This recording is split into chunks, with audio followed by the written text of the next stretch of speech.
dog person. This hasn't always been the case, though. As a matter of fact, I used to love them. I grew up telling everyone that I'd be a veterinarian one day. Had that been the case, I'd like to think that I wouldn't be in the position I'm in now. I am a nervous wreck. As long as I can remember, I've suffered from constant paranoia. If you ask my parents, they'd tell you an entirely different story. According to them, I was calm, cool, and collected as a child. They said it wasn't until I was around 12 when the way I carried myself drastically changed. I don't remember much from back then. However, there was a particular scene from my childhood that I'll never be able to push out of my mind. Something, or rather, someone that has shadowed me for the rest of my life. Remember how I said I wasn't a dog person? Well, there's a reason for that. As I said, I told my parents that I wanted to be a veterinarian. They supported me. They wanted me to be successful. I take for granted how much they cared for me. They bought me books on animal anatomy. They took me to zoos. They bought me various VHS documentaries on animals. They tried their best to raise me into the adults that I wanted to be. The adults that my parents could be proud of. My birthday was in November. I was turning 12. My previous attempts of asking my parents for a pet had always ended in an uneventful manner. They would always say I wasn't old enough, that I wasn't prepared for the responsibility of looking after a living, breathing animal. I was set to prove them wrong. This year, I was fucking 12. I'd been reading up on all those animal books, and this year, I knew I was ready. Once again, I told my parents that I wanted an animal for this year. Their reaction was different this time. My father gave me a single maybe. And with that, I knew what I'd be getting for my birthday this year. It was no surprise when I woke up the day of my birthday to a small puppy licking my face. I was thrilled. There my parents were, standing at my bedroom door, smiling warmly. They wished me a happy birthday and gave me a speech about how I needed to treat the dog the way I would treat any other living being. They provided me with the food, bowls, and a leash. That moment, I was the happiest I'd ever been in my life. The dog was my best friend. The time I spent with the dog was great. I was an only child, homeschooled. I was never really able to have interaction with people my age, not that I'd have a problem with doing so. My dog, who I'd named Theo, had steadily grown a bond with me over the course of a month. We bonded the way any other kid would with his dog. We went on walks, we played together. I bathed him, I fed him, and overall trying to raise him the best I could, as my parents had done for me. Needless to say, my parents were impressed. Their opinion of me soon changed. It was January 1st, the beginning of a new year and a new beginning for me. I woke up around 10 a.m., a late start for me. I never actually made it to midnight on New Year's before. I felt like absolute shit. I was greeted in the kitchen by my mother, who had provided a delicious breakfast. My mother's cooking was stuff of legend.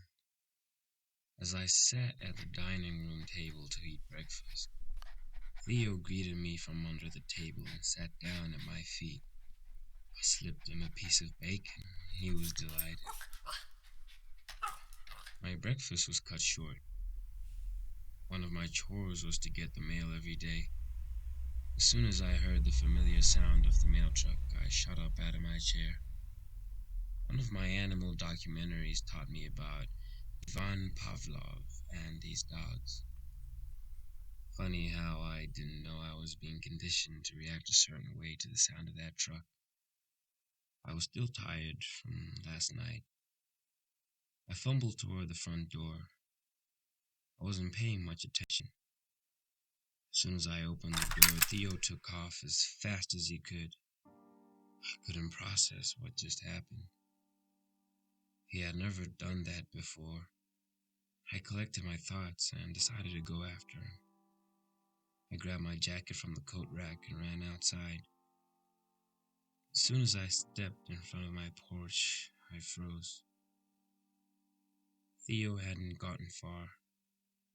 He hadn't even left the front yard.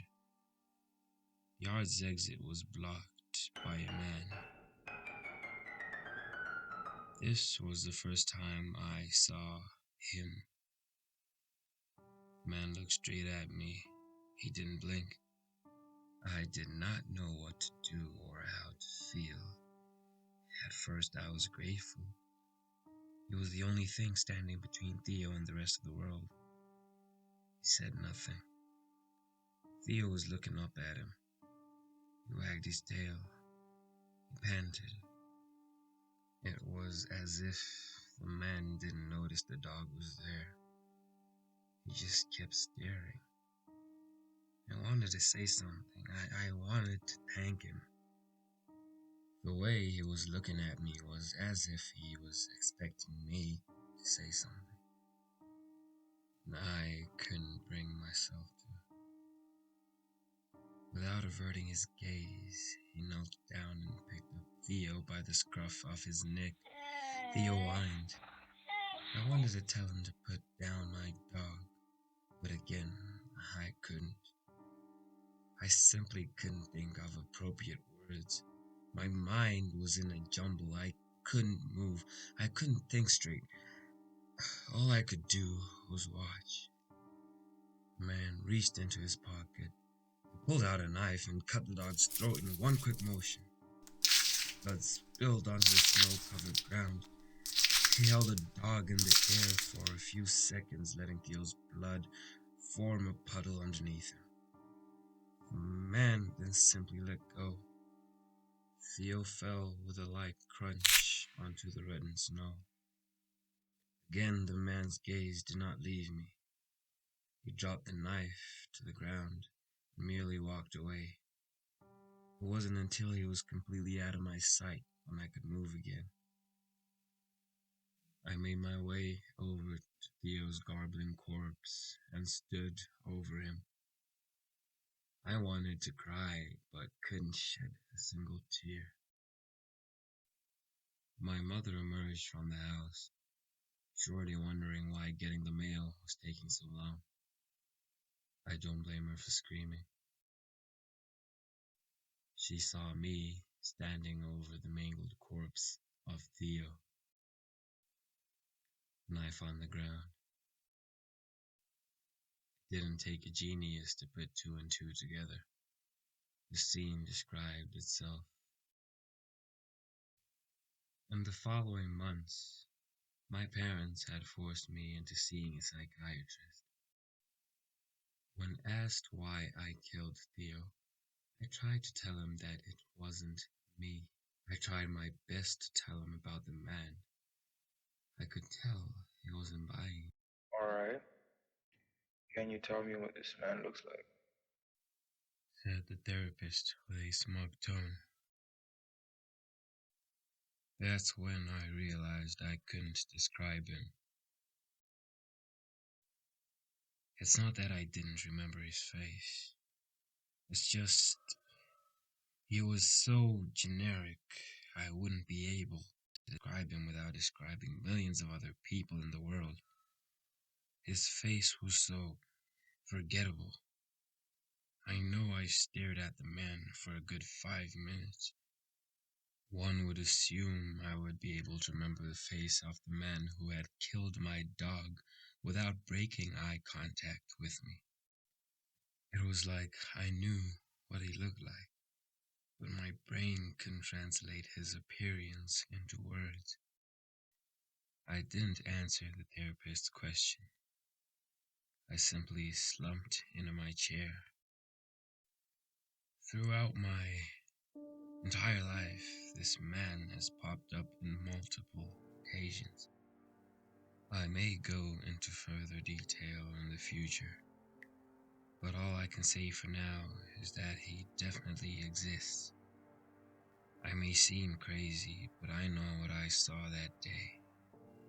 I always see him, whether he's among a crowd while watching the news or in my dreams. He's real, and he's always watching.